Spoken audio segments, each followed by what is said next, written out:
2 நாளைக்கு முன்னாடி ஒரு ஊடகம் சன் டிவியில ஒரு செய்தி வருது. யாரோ ஒருத்தர் ஒரு கட்சியை சார்ந்தவர் பேசுறாரு. ஆனா அவர் வந்து ஒரு பிஜேபி மாவட்ட பொறுப்பாளர்கிட்ட பேசுறாரு. பேசின உடனே இவர் செய்தி இவங்க சன் டிவியில எப்படி செய்தி போடுறாங்கன்னா, இந்து முன்னணி மாவட்ட செயலாளர் அப்படின்னு சொல்லி செய்தி போடுறாங்க. இந்து முன்னணிக்கும் அதுக்கும் சம்பந்தமே இல்லை. ஆனா இந்து முன்னணி அப்படின்னு சொல்லி அவங்களுக்கு ஒரு அஜெண்டாவோட இடன் அஜெண்டாவோட எல்லா குறிப்பா சன் டிவி போன்ற ஊடகங்கள் செயல்படுகின்றார்கள். வக்கீல் நோட்டீஸ் அனுப்பிச்சிருக்கோம். 1 கோடி ரூபாய் நஷ்ட ஈடு கேட்டு சன் டிவி மேல நஷ்ட ஈடு கேட்டிருக்கோம். இது எப்போ நடந்தது? முந்தா நாள் அனுப்பிச்சிருக்கோம். அந்த மாதிரி இது மாதிரி தொடர்ந்து தவறான செய்திகளை சித்தரிக்கிறதுக்கு முயற்சி பண்றாங்க. இந்து முன்னணி சார்பா போய் மனு கொடுத்தோம். இந்த ரிஜிஸ்ட்ரேஷனை கேன்சல் பண்ணோம். இது எப்ப நடந்ததுன்னா 2019 இதெல்லாம் நடக்குது. 2019 போய் கொடுத்த மனு மேல எந்த விதமான நடவடிக்கையும் எடுக்கல. அதாவது அரசு நிலத்தை சிஎம்டிஏ இடத்தை ஒரு தனி மனிதனுக்கு, ஒரு தனிப்பட்ட நபர்களுக்கு, ஒரு ட்ரஸ்டுக்கு இவங்க பட்டா இடத்தை ரிஜிஸ்ட்ரேஷன் பண்ணக்கூடாது. அதை பண்ணியிருக்காங்க. அதனால இதை ரத்து பண்ணணும்னு சொல்லி புகார் கொடுக்குறோம். உச்ச நீதிமன்ற தீர்ப்பு வந்து 4 மாசம் ஆகுது. ஏன் மே 31 வரைக்கும் ஏன் இடிக்காம இருக்கீங்க? ஏன் இந்து கோவில்னா உடனடியாக மறுநாள் இடிக்கிறாங்களே, ஏன் வந்து அதை தடுக்கல? இந்து சமய அறநிலைத்துறை அமைச்சர், கோவில்களை பாதுகாக்கிறேன்னு சொல்லக்கூடிய அமைச்சர், கோவில்களை இடிக்கணும்னு சொல்லி ஆக்கிரமிப்பு இடத்துல இருக்கு, அதை இடிக்கணும்னு சொல்லி நீதிமன்றம் கொடுத்த உடனே மறுநாள் காலையில வந்து இடிக்கிறீங்கல்ல.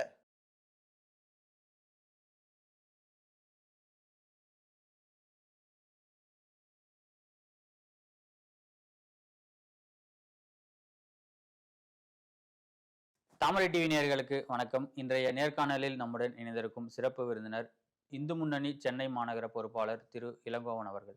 வணக்கம். வணக்கம். எப்படி இருக்கீங்க? அருமை. கோயம்பேடுல நீதிமன்ற உத்தரவின் பேர்ல ஒரு மசூதி இடிக்கணும் அப்படின்னு சொல்லிட்டு ஒரு உத்தரவு வருது. மே 31ஆம் தேதிக்குள்ள இடிக்கணும்னு சொல்லிட்டு அந்த உத்தரவு வருது. ஆனா இன்ன வரைக்கும் தமிழக அரசாங்கம் அதுக்கான எந்த ஒரு நடவடிக்கையும் எடுக்கல. நீங்க எப்படி பாக்குறீங்க? அதாவது கோவில் ஏதாவது இடிக்கணும்னு சொல்லி நீதிமன்றம் உத்தரவு வந்தா முதல் நாள் சாயந்தரம் நீதிமன்ற ஆணை வருதுன்னா மறுநாள் காலையில இடிக்கிறதுக்கு வந்திருப்பாங்க. ஆனா இது மே மாசம் 31 நீதிமன்றமே 3 மாசம் டைம் கொடுத்து ஏன்னா உயர் நீதிமன்றத்தினுடைய தீர்ப்பை வந்து உச்ச நீதிமன்றம் இறுதி செய்திருக்கு. அப்பவும் கூட கிட்டத்தட்ட 5 மாதம் 6 மாதம் இடைவெளி இருக்கு. இந்த 6 மாத இடைவெளி மே மாசம் 31ஆம் தேதிக்குள்ள இடிக்கணும்னு உயர் நீதிமன்றத்தினுடைய ஆணையை உச்ச நீதிமன்றமும் உறுதிப்படுத்துது. ஆனா மே 31 வரைக்கும் இவங்க கிட்டவே போல, தொடவும் இல்லை, போகவும் எதுவும் பண்ணவும் இல்லை. ஏன்னா அது இந்து கோவில் இல்லைல்ல. இந்து கோவிலா இருந்தா உடனடியா மறுநாளே அமல்படுத்த முடியும், இடிக்க முடியும்.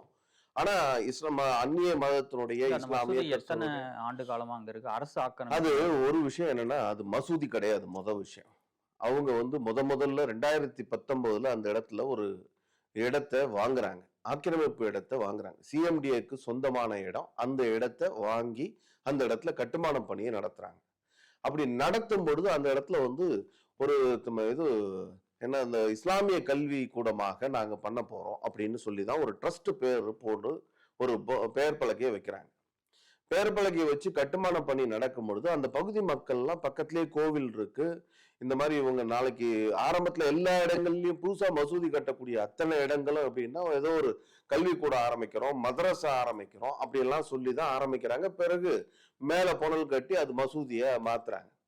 அதனால என்ன ஆகுதுன்னா, அந்த பகுதி மக்கள் இப்ப கோவிலுக்கு நாளைக்கு ஏதாவது பிரச்சனைகள் வரும், மத ரீதியான மோதல்கள் வரும்னு சொல்லி அந்த பகுதி மக்கள்லாம் சேர்ந்து இந்த இடத்துல வேண்டாம் அப்படின்னு சொல்றாங்க.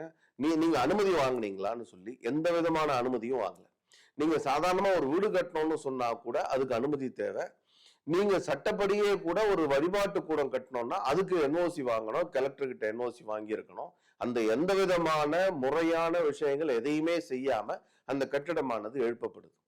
உடனடியா அங்க இருக்கிற மக்கள் எல்லாம், அந்த பகுதியை சார்ந்தவங்க, பக்கத்துல இருக்கவங்க, கோவில் நிர்வாகத்தை சார்ந்தவங்க, இவங்க எல்லாம் சேர்ந்து போய் அங்க இருக்கக்கூடிய நம்முடைய இந்து முன்னணி அலுவலகத்துக்கு தகவல் சொல்றாங்க. நாமளும் போய் அதுல என்ன நடந்திருக்குன்னு எல்லாத்தையும் விசாரிக்கிறோம். விசாரிச்சு பார்த்த பிறகு இல்ல இந்த மாதிரி பிரச்சனை இருக்குன்னு தெரிஞ்ச உடனே அங்க வந்து இது சட்ட ரீதியா நீங்க செய்யல, சட்ட ரீதியா அவங்க செய்யட்டும், சட்டப்படி நீங்க செய்ய வேண்டியது செஞ்சா எங்களுக்கு பிரச்சனை இல்லை. அதனால அந்த பகுதி மக்கள் சொல்ற வார்த்தைகள் இதெல்லாம். அதனால அவங்க சட்டப்படி என்ஓசி வாங்கிட்டு வந்து கட்டணும். ஒரு எம்எம்டிஏல சிஎம்டிஏல வந்து அப்ரூவல் வாங்கணும் கட்டடத்துக்கு. எந்த அப்ரூவலும் வாங்கவே இல்லை. அதனால இதெல்லாம் இல்லாம முறைகேடாக இந்த மாதிரி ஒரு கட்டடம் கட்டப்படுகுதுன்னு சொல்லி சென்னை கார்பரேஷனுக்கு புகார் மனு அனுப்பு. அதே மாதிரி இது வந்து ரெஜிஸ்ட்ரேஷன் பண்ணதே தப்புன்னு சொல்லி சிஎம்டிஏல போய் மனு கொடுத்தோம். ஹிந்து மணி சார்பா போய் மனு கொடுத்தோம். இந்த ரிஜிஸ்ட்ரேஷனை கேன்சல் பண்ணோம். இது எப்ப நடந்ததுன்னா 2019 இதெல்லாம் நடக்குது. 2019 போய் கொடுத்த மனு மேல எந்த விதமான நடவடிக்கையும் எடுக்கல. அதாவது அரசு நிலத்தை, சிஎம்டிஏ இடத்தை ஒரு தனி மனிதனுக்கு, ஒரு தனிப்பட்ட நபர்களுக்கு, ஒரு ட்ரஸ்டுக்கு இவங்க இடத்தை ரிஜிஸ்ட்ரேஷன் பண்ணக்கூடாது, அதை பண்ணியிருக்காங்க. அதனால இதை ரத்து பண்ணணும்னு சொல்லி புகார் கொடுக்குறோம். அதுக்கு பிறகு ஐஜி கிட்ட கொடுக்குறோம். அதாவது பத்திரப்பதிவுத்துறையினுடைய ஐஜி ஆபீஸ்ல போய் இந்த புகார் கொடுக்குறோம். 2019 எந்த நடவடிக்கையும் இல்லை. அதுக்கு பிறகு கொரோனா அந்த காரணத்தினால, கோவிட் அதெல்லாம் நடந்ததுனால எந்த விதமான எதுவும் இல்லை. அந்த கட்டட வேலையும் அப்படியே நின்று போச்சு. கார்பரேஷனும் வந்து உடனடியா அந்த இடத்த எந்த கட்டுமான பணியும் நடத்தக்கூடாதுன்னு சொல்லி அந்த இடத்துல ஸ்டாப் ஒர்க் நோட்டீஸை ஒட்டிட்டு போறாங்க. ஒட்டிட்டு அப்படி போன உடனே அது பிரிச்சு போட்டுட்டு அவங்க வேலையை ஆரம்பிக்கிறாங்க. திரும்ப காவல்துறை வருது, காவல்துறைக்கு போறாங்க. இதெல்லாம் நடக்குது. இதெல்லாம் ஆரம்பத்துல இருந்து 2019 இருந்தே இவங்க வந்து அந்த கட்டிடத்தை எப்படி கொண்டு வராங்கன்னா, எப்படி எங்களை வந்து தடுத்துருவீங்க பாத்துருவோம் அப்படிங்கிற மாதிரி அந்த பகுதி மக்களோட ஒரு மோதல் போக்கோட தான் அதுல ஈடுபட்டு அதுல செஞ்சாங்க. நீங்க ஒரு கோவில், ஒரு இந்துக்களுடைய வழிபாட்டு தலம் இருக்கு, அதுக்கு பக்கத்துல ஏதாவது இந்த மாதிரி அந்நிய மதத்தினுடைய ஒரு வழிபாட்டு தலம் வந்தா அது பிரச்சனையாகும் அப்படின்னு வேணுகோபால் கமிஷனோட ரிப்போர்ட். அதனாலதான் பக்கத்துல எந்த விதமான அந்நிய மதத்தினுடைய ஹிந்து கோவில் ஏற்கனவே இருக்குன்னா, அந்நிய மதத்தினுடைய வழிபாட்டு தலம் வருதுன்னா அதுக்கு என்ஓசி வாங்கணும்.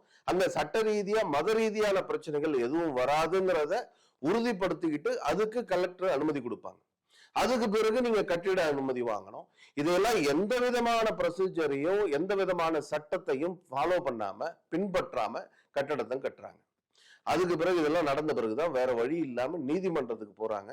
நீதிமன்றத்துல போன பிறகு நீதிமன்றத்துல முழுமையா விசாரிச்சு இது சிஎம்டிஏக்கு சொந்தமான இடம், இந்த இடத்துல அனுமதி இல்லாம, எந்தவித அனுமதியும் இல்லாம நீங்க கட்டிடம் கட்டியிருக்கீங்க, ஆகையினால இதை உடனடியா சிஎம்டிஏ இடிக்கணும் அப்படின்னு உயர் நீதிமன்றம் தீர்ப்பு கொடுக்குது.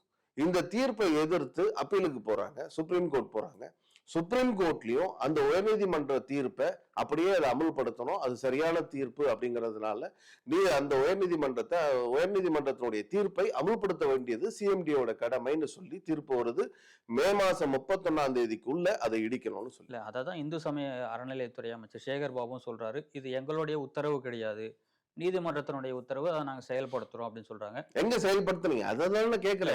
இடிக்கிறதுக்கான வேலைகள்லாம் முன்னேற்பாடு பண்ணணும். நான் என்ன சொல்றேன், உச்ச நீதிமன்றம் போயா இருக்காங்க. உச்ச நீதிமன்ற தீர்ப்பு வந்து 4 மாசம் ஆகுது. ஏன் மே 31 வரைக்கும் ஏன் இடிக்காம இருக்கீங்க? ஏன் இந்து கோவில்னா உடனடியா மறுநாள் இடிக்கிறாங்களே, ஏன் வந்து அதை தடுக்கல? இந்து சமய அறநிலைத்துறை அமைச்சர், கோவில்களை பாதுகாக்கிறேன்னு சொல்லக்கூடிய அமைச்சர், கோவில்களை இடிக்கணும்னு சொல்லி ஆக்கிரமிப்பு இடத்துல இருக்கு, அதை இடிக்கணும்னு சொல்லி நீதிமன்றம் கொடுத்த உடனே மறுநாள் காலையில வந்து இடிக்கிறீங்கல்ல. அங்க மக்கள் எல்லாம் எதிர்ப்பு தெரிவிச்ச உடனே எல்லாரையும் கைது பண்ணிட்டு பண்றீங்க. ஏன் அந்த மாதிரி ஒரு கடுமையான நடவடிக்கை இங்க எடுக்கல? ஏன் உயர் நீதிமன்றத்தினுடைய உச்ச நீதிமன்றத்தினுடைய தீர்ப்பை அமல்படுத்தல? ஏன் தாமதம்? மே 31 முடிஞ்சது. உங்களுக்கு மேல கண்டெம்ட் ஆஃப் த கோர்ட் வரும். நீங்க நீதிமன்ற தீர்ப்பை அமல்படுத்தலன்னு உங்க மேல இன்னைக்கு வழக்கு போட முடியும். அந்த அளவுக்கு பாருங்க, ஸ்ரீபெரும்புதூர் பக்கத்துல கனககாலீஸ்வரர் கோவில், அந்த கோவில் வந்து நீர்பிடிப்பு பகுதியில அரசாங்கம் வந்து எல்லாத்தையும் வந்து பாப்பாங்கல்ல. ஒருவேளை மசூதி அடிச்சா அங்க சட்ட ஒழுங்கு பிரச்சனை வருவதற்கான வாய்ப்புகள் இருக்கு. எல்லாத்தையும் ஆராய்ஞ்சுதானே ஒரு நடவடிக்கை எடுக்க முடியும். சட்டம் ஒழுங்கு பிரச்சனை எல்லாம் என்ன வந்துட போகுது? என்ன சட்டம் ஒழுங்கு பிரச்சனை வரும்? இந்து கோவில் இடிச்சா சட்டம் ஒழுங்கு பிரச்சனை வராது. மசூதி இடிச்சா இல்ல சர்ச்சை இடிச்சா, ஆக்கிரமிப்பு இடத்துல கட்டப்பட்டு இருந்தா அவங்க இடிச்சா சட்டம் ஒழுங்கு பிரச்சனை வருமா? அப்ப நீங்க சட்டம் ஒழுங்கு பிரச்சனை வர்றதுக்காக காலத்தாழ்த்துறீங்க. இங்க இந்து கோவில்கள்லாம் ஏதாவது இடிக்கணும்னு சொன்னா உடனடியா வந்து இடிக்கிறீங்க. எங்க சட்டம் ஒழுங்கு பிரச்சனை வந்தது? மக்கள்லாம் வந்து அழுகுறாங்க. தாய்மார்கள்லாம், ஐயோ நான் வணங்கின கடவுளை இடிச்சு தள்ளுறீங்களே. நான் சொல்ற அந்த ஸ்ரீபெரும்புதூர் கோவிலுங்க 1 ஏக்கர் பரப்பளவுல இருக்கக்கூடிய கோவில்.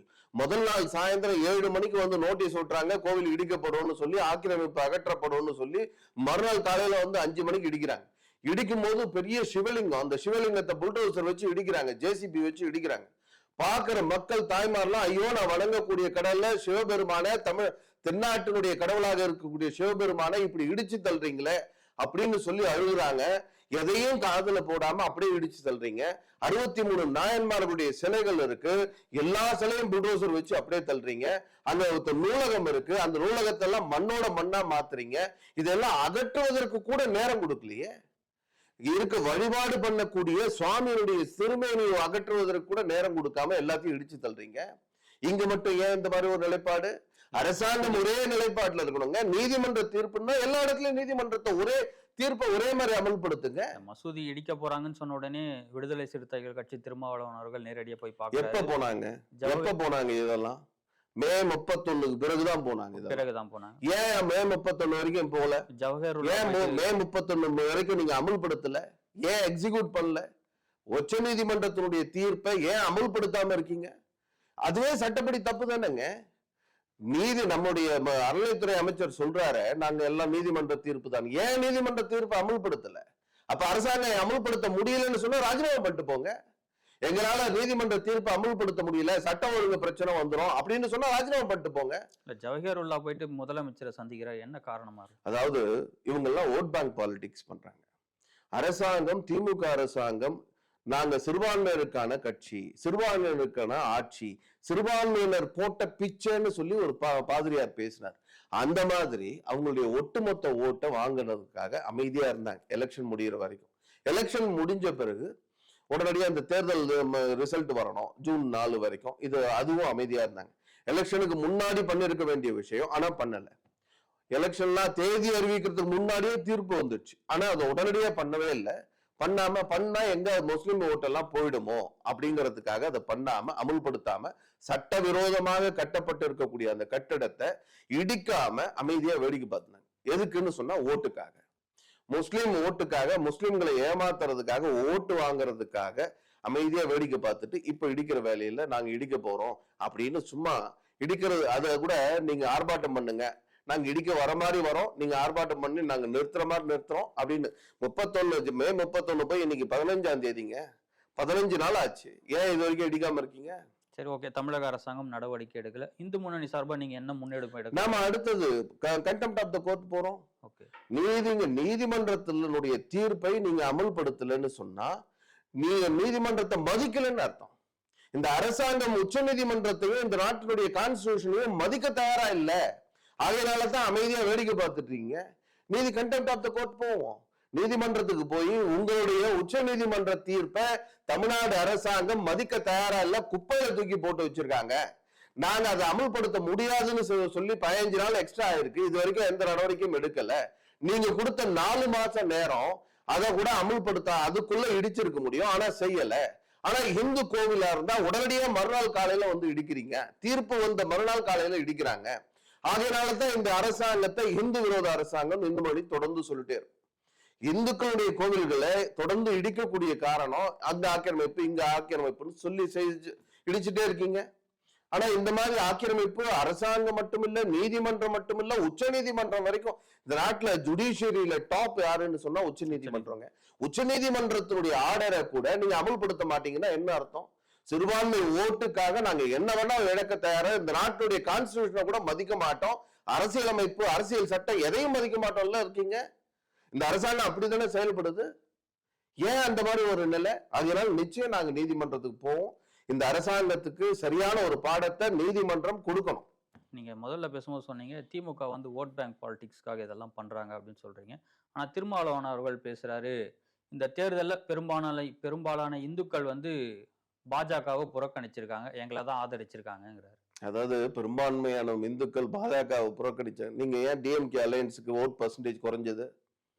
நீங்க முஸ்லீம் ஓட்டு, மைனாரிட்டி ஓட்டு மொத்தமா வந்தது, ஹிந்து ஓட்டு செதறிச்சு, வழக்கம் போல செதறி இருக்கு. அதுல கூட இந்த முறை தமிழ்நாட்டுல அதிகமா ஹிந்துத்துவ விஷயங்கள்ல ஹிந்துக்களுடைய நலனை பாதுகாக்க பாஜக. நீங்க தமிழகத்துல என்னதான் கத்தனாலும் இங்க வேலைக்கு ஆகாதுங்கிறார். நிச்சயம் இவங்க என்ன பேசுறாங்க? நான் என்ன சொல்றேன், இவர் கட்சி ஆரம்பிச்சு எத்தனை வருஷம் ஆச்சுங்க? இன்னைக்குதான் மாநில கட்சிங்கிற அங்கீகாரமே வந்திருக்கு இவருக்கு. என்ன அதனால இவர் பேசுற என்ன வேணா பேசலாம். இவர் அதுவும் கூட கூட்டணிக்காக 1 சீட்டு 2 சீட்டு பிளாஸ்டிக் சேரு எல்லாத்தையும் பார்த்துட்டு அப்படியே எதை வேணா போனா பரவாயில்ல, எனக்கு 1 சீட்டு 2 சீட்டு கிடைச்சா போறோம்னு இருக்காரு. அதனால யார் இவருக்கு பணம் கொடுக்குறாங்களோ அவங்களுக்காக உடனடியா போய் நிக்கிறாரு. இவரு விடுதலை சிறுத்தைகள் திருமாவளவனை பொறுத்த வரைக்கும் பட்டியலின சமுதாய மக்களை அடகு வைக்கின்றார், ஓட்டுக்காக அடகு வைக்கிறார். அதான் நடக்குது. நீங்க இஸ்லாமிய சமுதாய மக்களுடைய ஓட்டை வாங்குறதுக்காக பட்டியலின மக்களை அரசியல் கட்சிகள் கிட்ட அடகு வச்சுட்டு இருக்காரு. நான் ஏதோ பட்டியலின சமுதாயத்தினுடைய தலைவராக தன்னை அடையாளப்படுத்திக்கிட்டவர் இன்னைக்கு அடகு வச்சுட்டு இருக்காரு. அதனாலதான் இன்னைக்கு போய் அந்த இடத்துல இடிக்கக்கூடிய நீங்க ஒரு எம்பிங்க, தேர்ந்தெடுக்கப்பட்ட எம்பி, அரசியல் சாசனத்தை பின்பற்ற வேண்டிய ஒரு எம்பி, அரசியல் சாசனத்தை பாதுகாக்க வேண்டிய கடமையில இருக்கக்கூடிய ஒரு எம்பி இடிக்கக்கூடிய அந்த இடிக்கப்பட்ட வேண்டிய உயர் நீதிமன்றம் உச்ச நீதிமன்றம் ஆணை பிறப்பித்த கட்டிடத்துல போய் உட்கார்ந்து பார்வையிடுகின்றார். எப்படி போலாம்? அது மாதிரி இன்னைக்கு இழுத்து பூட்டி இருக்காங்க. இன்னைக்கு அவர் போய் உட்கார்ந்து பேசிட்டு வர்றாரு, உங்களுக்கு ஆதரவு கொடுப்போம், எப்படியும் இடிக்காம காப்போம். ஏன் தமிழ்நாட்டுல எத்தனை கோவில் இடிச்சாங்க? எங்கேயாவது ஒரு இடத்துல இவர் போய் பேசியிருக்காரா? பட்டியலின மக்கள் வழிபடக்கூடிய கோவில்கள் இடிக்கப்படும் பொழுது இவர் போய் பேசியிருக்காரா? நான் உங்களுக்கு ஆதரவா பேசுறேன், உங்களுக்காக நிப்பேன், உங்களுக்காக போராட்டம் பண்ணுவேன்னு ஏதாவது பண்ணிருக்காரா? ஏன் இஸ்லாமியர்களுக்காக போறாங்க? ஏன் இஸ்லாமியர்களுக்காக இவர் போறாரு அப்படின்னு சொன்னா பணத்துக்காக போறாரு. பணம் கொடுக்கிற முதலாளிகள் இஸ்லாமியர்கள், இஸ்லாமிய அமைப்புகள். கோயிலுக்கு போயிட்டு தான் வந்து தன்னுடைய தேர்தல் வாக்குறுதிகளை அவர் வெளியிடுறாரு. நீங்க தேர்தல் சமயத்துல தமிழ்நாட்டுல ஒவ்வொரு அரசியல் கட்சியும் தேர்தலுக்கு முன்னாடி என்ன வேணா பேசுவாங்க, தேர்தல் சமயத்துல அப்படியே பல்ட்டி அடிப்பாங்க. மக்கள் இதெல்லாம் பொருட்படுத்தல. மக்கள் கிட்ட இன்னும் கூட இதெல்லாம் போய் சேரல. இதெல்லாம் சாதாரண மக்கள் கிட்ட இது போய் சேரல. இப்பதான் கொஞ்சம் கொஞ்சமா போக ஆரம்பிச்சிருக்கு. நீங்க அதனாலதான் திமுகவினுடைய கூட்டணியினுடைய ஓட் ஷேருக்கானது தமிழ்நாட்டுல ஓட் பெர்சன்டேஜ் குறைஞ்சிருக்கு. இன்னொரு பக்கம் இன்னைக்கு இந்துக்களுடைய பாதுகாவலனா ஒரு கட்சி இருக்குன்னு நம்பக்கூடிய பாஜக அதனுடைய எண்ணிக்கையானது ஓட் பெர்சன்டேஜ் ஆனது ஓர் ஷேர் ஆனது வளர்ந்துட்டு இருக்கு. அதனால இன்னைக்கு கொஞ்சம் கொஞ்சமா மக்கள் மாறிட்டே இருக்காங்க.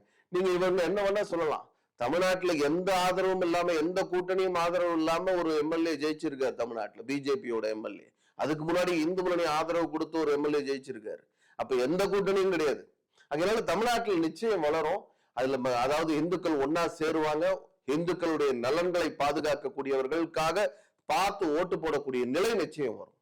நீங்க சொன்னீங்க திமுக வந்து இந்துக்களுக்கு எதிரான அரசு அப்படின்னு சொல்லிட்டு சொன்னீங்க. நம்ம அமைச்சர் சேகர் பாபு வரப்போற மானிய கோரிக்கையின் போது கோவில் நிலங்கள், ஏரிகள் இதெல்லாம் பராமரிக்க வேண்டும் அப்படின்றதுக்காக மானிய கோரிக்கையில அதெல்லாம் நாங்க பேச போறோம் அப்படிங்கிறாரு. பேசுறீங்க, நீங்க பேசிட்டு தானே இருக்கீங்க. கடந்த 3 வருஷமா பேசிட்டு தான் இருக்கீங்க. என்ன நடந்தது? நீங்க அவுட்புட் என்ன? நீங்க தமிழ்நாட்டுல தொடர்ந்து நாங்க மானிய கோரிக்கையில பேசுறோம்னு சொல்றீங்க. நிதி ஒதுக்குறீங்களா? அரசாங்கத்தினுடைய பணத்துல இருந்து நிதி ஒதுக்குறீங்களா? கோவில் வரக்கூடிய மக்கள் போடக்கூடிய காணிக்கை பணத்துல உண்டியல இருந்து எடுத்து அரசாங்கத்துக்கு செலவு பண்றீங்க. ஆனா அரசாங்க பணத்தை எடுத்து கோவில்களுடைய நீர்நிலைகளை, குளத்தை பாதுகாக்கிறதுக்கான என்ன ஏற்பாடு இது வரைக்கும் ஏதாவது செஞ்சிருக்கீங்களா? ஏன் இந்த 3 வருஷம் செய்யல? சரி, இப்போவாது சொல்றீங்க செஞ்சா நல்லது, செஞ்சா வரவேற்கத்தானே போறோம். நீங்க இப்போ வழக்கம் போல பேச்சோட போகக்கூடாது, இந்த முறையாவது செயல்படுங்க.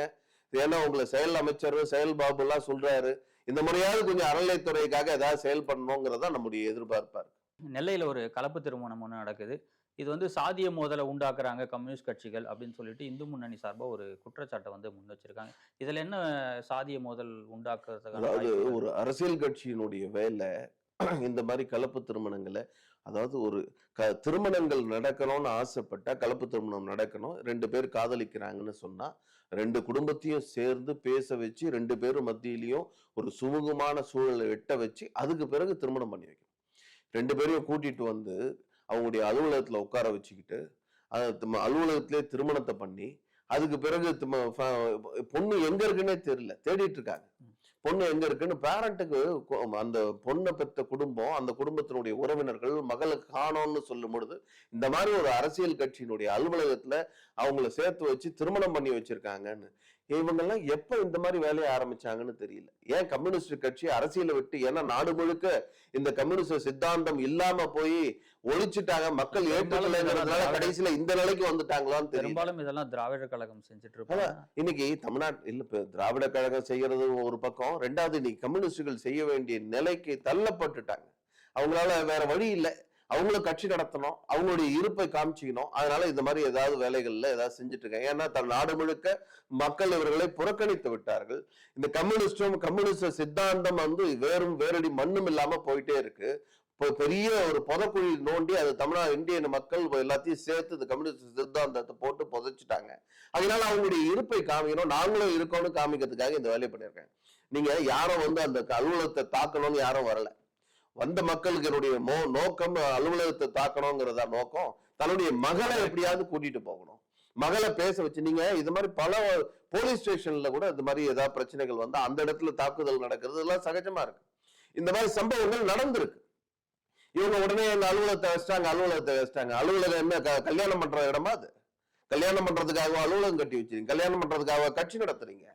இது உடனடி நீங்க வந்து இவங்க ரெண்டு சமூகத்தையும் கூப்பிட்டு வச்சு பேசி, இவங்களுக்கு உண்மையிலேயே அக்கறை இருக்குமானா ரெண்டு பேரையும் கூப்பிட்டு வச்சு பேசி சுமூகமான முறையில அதை நடத்துறதுக்கு முயற்சி பண்ணிருக்கணும். அதை விட்டுட்டு ஃபோர்ஸ்ஃபுல்லா கூட்டிட்டு வந்து வச்சு உள்ள வச்சு கல்யாணம் பண்றது, இது வேற ஏதோ வேலை செய்யலாம். இந்த வேலைக்கு நீங்கெல்லாம் வந்து அரசியல் கட்சியை கலைச்சிட்டு பேசாம இந்த வேலைக்கு வாங்க, தீக்கா மாதிரி வாங்க, நாங்களும் வந்து ரவுடிதான்னு சொல்லி வாங்க, பார்த்து அப்ப பண்ணுவோம்.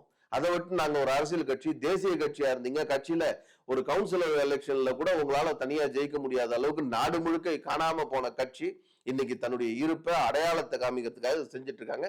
இன்னைக்கு எல்லாரும் ஒப்பாரி வைக்கிறாங்க, எங்க ஆபீஸ் அடிச்சிட்டாங்கன்னு. ஆபீஸ் அடிக்காம என்ன பண்ணுவாங்க? மக்களுடைய கோவங்க. அந்த இத்தனை வருஷமா அந்த பொண்ணை பார்த்து வளர்த்த அந்த பொண்ணுக்கு என்ன தேவையோ அதையெல்லாம் பார்த்து செஞ்சவங்க, பொண்ணு வரல, பொண்ணை காணோம்னு தேடிட்டு பார்த்தா இந்த கம்யூனிஸ்ட் அலுவலகத்துல தான் கூட்டிட்டு போய் வச்சிருக்காங்க அப்படின்னு சொல்லும் பொழுது பொண்ணை எப்படியாவது கூட்டிட்டு போகுமானு வந்து பாக்குறாங்க. நீங்க அனுப்ப மாட்டோம்னு சொல்லும் போதுதான் பிரச்சனை ஆகுது. அதனால பொண்ணை கூட்டிட்டு போல அவங்களோட சம்மதத்தோட கூட்டிட்டு போய். நான் என்ன சொல்றேன், வற்புறுத்தி கூட்டு போனாங்களோ வற்புறுத்தி கூட்டு போலியோ, இந்த கம்யூனிஸ்ட் கட்சி இதுக்குதான் நடத்துறீங்களா? இந்த வேலையை செய்யறதுக்கு தான் கம்யூனிஸ்ட் கட்சியா? இதுக்குதான் ஆபீஸ் வச்சிருக்கீங்களா எல்லா மாவட்டத்திலயும்? உங்க வேலை அது இல்ல. உங்களுக்கு இதான் நோக்கமா? இல்ல எங்களுக்கு இதான் நோக்கம், எங்களுக்கு இதான் வேலை அப்படின்னு சொல்லிட்டு அறிவிங்க. எங்களுக்கு அரசியல் கிடையாது, அரசியல் சித்தாந்தம் பத்தி எல்லாம் நாங்க, அதாவது எலக்டோரல் பாலிடிக்ஸ்ல இல்லவே இல்லை, அப்படியெல்லாம் அறிவிச்சுட்டு பண்ணுங்க. நீங்க அதையெல்லாம் நீங்க ஜெயிக்க முடியாதுன்னு தெரிஞ்ச பிறகு இந்த வேலையெல்லாம் பண்றீங்கல்ல, ஏன் இந்த வேலையில இப்ப? அப்படி வந்தவங்களை கூட கூப்பிட்டு வச்சு, அம்மா வாங்க, எல்லாரும் வாங்க, உட்காருங்க, பேசுவோம், உங்க பொண்ணு இங்கதான் இருக்கு, நான் கூட்டிட்டு வரேன், அமைதியா இருங்க அப்படின்னு அவங்கள சாந்தப்படுத்தி, அவங்கள கொஞ்சம் சமாதானப்படுத்தி அந்த பொண்ணோட பேச வச்சு, நீங்க இதனங்க ஸ்டேஷன்ல நடக்குது. ஸ்டேஷன்ல என்ன பண்றாங்க? இந்த மாதிரி திருமணம் நடந்துட்டு போனா கூட ஸ்டேஷன்ல பாதுகாப்புக்கு போனா, நீங்க பாதுகாப்பு கொடுக்கறதுக்கு நீங்க யாருங்க? முதல்ல ஸ்டேஷன்ல ஹேண்ட் ஓவர் பண்ணிருக்கணும்ல. இந்த மாதிரி வந்திருந்தா பிரச்சனை ஆகும்னு தெரியும் பொழுது நேரா ஸ்டேஷன்ல எல்லாம் ஹேண்ட் ஓவர் பண்ணிருக்கணும். ஸ்டேஷன்ல கூப்பிட்டு ரெண்டு பேரையும் கூப்பிட்டு வச்சு பேசி, இது மாதிரி திருமணம் ஆயிடுச்சு, இதுக்கு மேல நீங்க வந்து எந்த விதமான பிரச்சனையும் வரக்கூடாதுன்னு எழுதி வாங்கிட்டு அனுப்புவாங்க. இதான் நடக்கிறது. நீங்க யார் சட்டத்தை கையில எடுத்துக்கிறதுக்கு? நீங்க என்ன பெரிய நினைப்பா மனசுல? உங்களுக்கு என்ன கம்யூனிஸ்ட் ஆள் இல்ல, எங்களுக்கு ஓட்டு போட மக்கள் இல்லைங்கிறதுனால நீங்க இந்த வேலையில இறங்கி இருக்கீங்களா? அதனால இந்த வேலையெல்லாம் பண்ணக்கூடாது. இது கம்யூனிஸ்டோட வேலை இல்ல, அரசியல் கட்சியினுடைய வேலை இல்ல. அதனால இது பண்ணதுனால மக்கள் அந்த ஆவேசத்துல நடந்த விஷயமே தவிர இது ஏதோ திட்டமிட்டு அலுவலகத்தை உடைக்கணுங்கிற அவசியமும் அந்த மக்களுக்கு இல்லைங்கிறதா நான் பாக்குறேன்.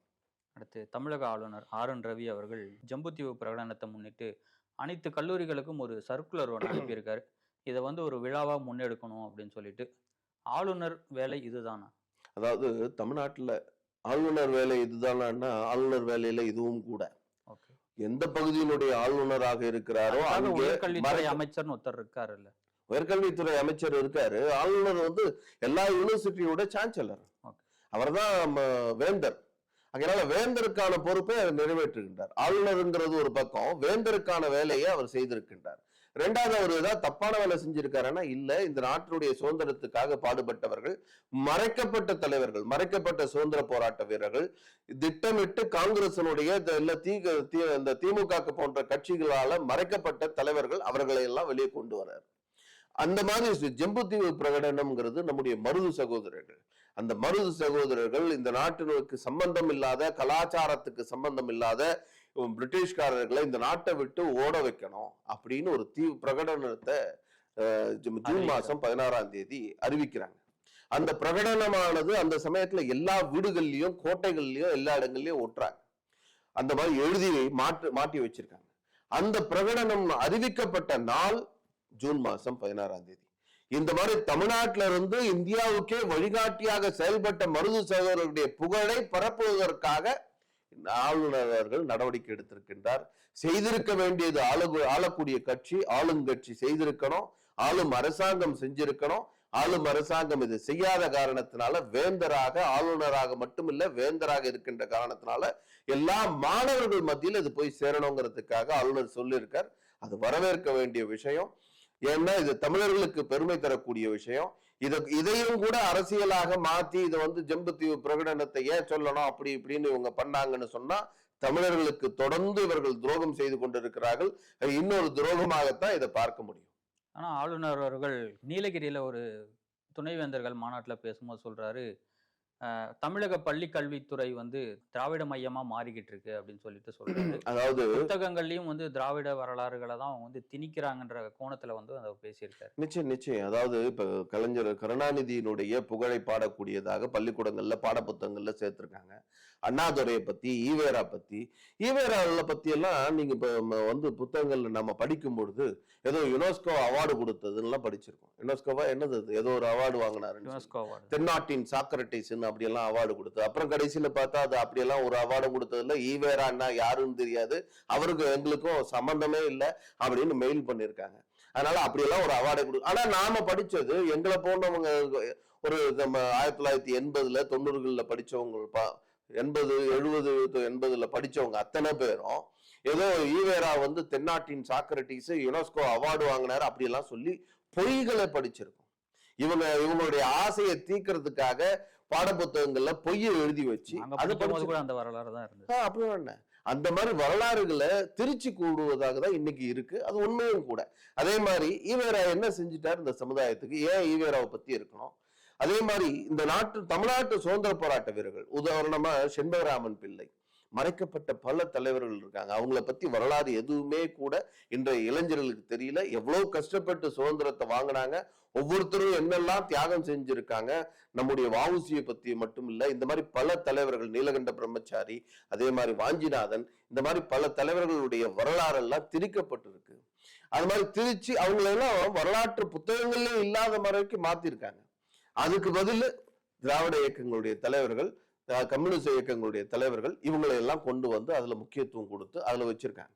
அதனால இந்த பாட புத்தகமே வரலாறுன்னு சொன்னா இந்த நாட்டினுடைய வரலாறு, இந்த நாட்டுல இந்த நாட்டுக்காக பாடுபட்டவர்களுடைய வரலாறு தான் வரலாற்றினுடைய பாட புத்தகங்கள்ல பக்கங்கள்ல இருக்கணும். ஆனா இந்த திராவிட இயக்கங்கள் இந்த நாடு சுதந்திரம் அடையக்கூடாதுன்னு பிரிட்டிஷ்காரனுக்கு லாவணி தூக்குனவங்க, பல்லக்கு தூக்குனவங்களுடைய ஈவேரா போன்ற, அண்ணாதுரை போன்றவங்களுடைய வரலாறு தான் இன்னைக்கு பாட புத்தகங்கள்ல இருக்கு.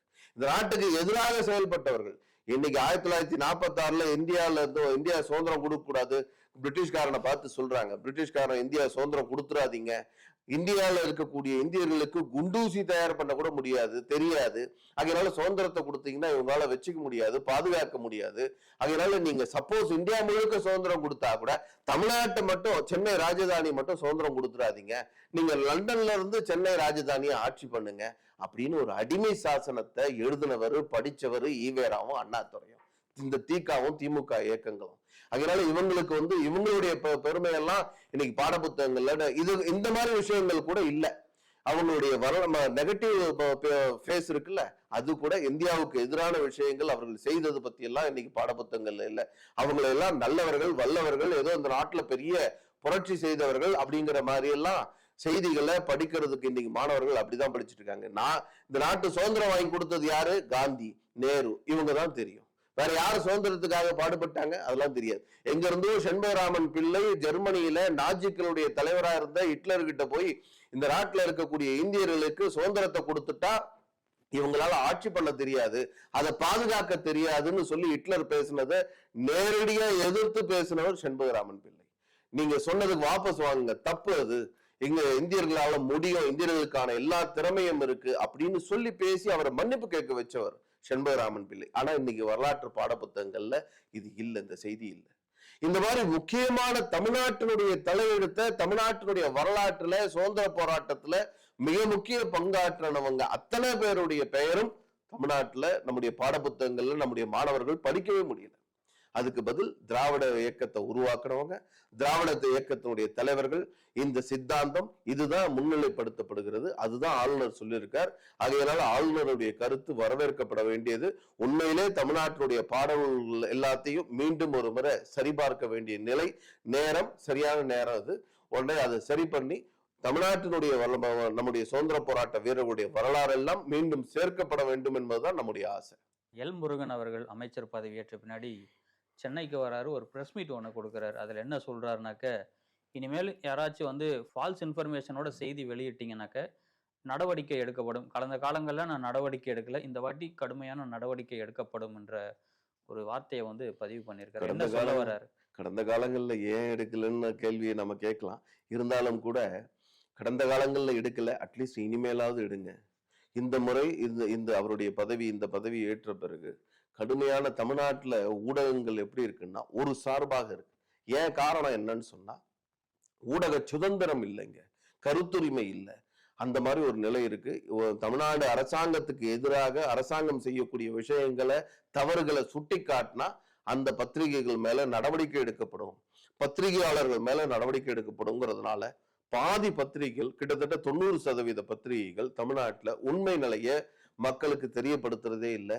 அரசாங்கத்துக்கு எதிரான விஷயமா போயிடக்கூடாது, அப்புறம் நாளைக்கு அங்க இருந்து கேள்வி கேட்பாங்களேங்கிறதுக்காக பல பேர் வந்து அமைதியா இந்த எதிரான செய்திகளை கூட, உண்மை செய்திகளை கூட வெளியிட தயாராக இல்லை. இதே மாதிரி ஏதாவது நம்ம அலுவலகத்துல நடந்துடக்கூடாதுன்னு ஒவ்வொரு ஊடகங்களுக்கும் தமிழ்நாட்டுல பயம் இருக்கிற காரணத்தினால அரசாங்கத்துக்கு எதிரான உண்மை நிலையில இன்னைக்கு இதை வந்து வெளிச்சம்படுத்தி மக்கள் மத்தியில கொண்டு போய் சேர்க்கறதுக்கு தயாரா இல்லை. மாறாக சமூக ஊடகங்கள் மூலமாக இல்ல அவங்களுடைய அரசியல் சித்தாந்தங்களை, திமுகவுடைய அரசியல் சித்தாந்தங்களை கொண்ட பத்திரிகையாளர்களை வச்சுக்கிட்டு ஏதோ ஆட்சி பெரிய அளவுக்கு நல்லதா நடக்குது அப்படி இப்படின்னு சொல்லி ஒண்ணுமில்லாத விஷயத்த பெருசு பண்ணி இன்னைக்கு தமிழ்நாட்டுல நடந்துட்டு இருக்கு. அந்த மாதிரி அதுவும் இல்லாம இன்னொரு பக்கம் எதிர்கட்சியா இருக்கக்கூடிய மத்திய அரசாங்கத்தினுடைய திட்டங்களை எல்லாம் தமிழ்நாட்டுல பெயர் மாற்றி பண்றாங்க.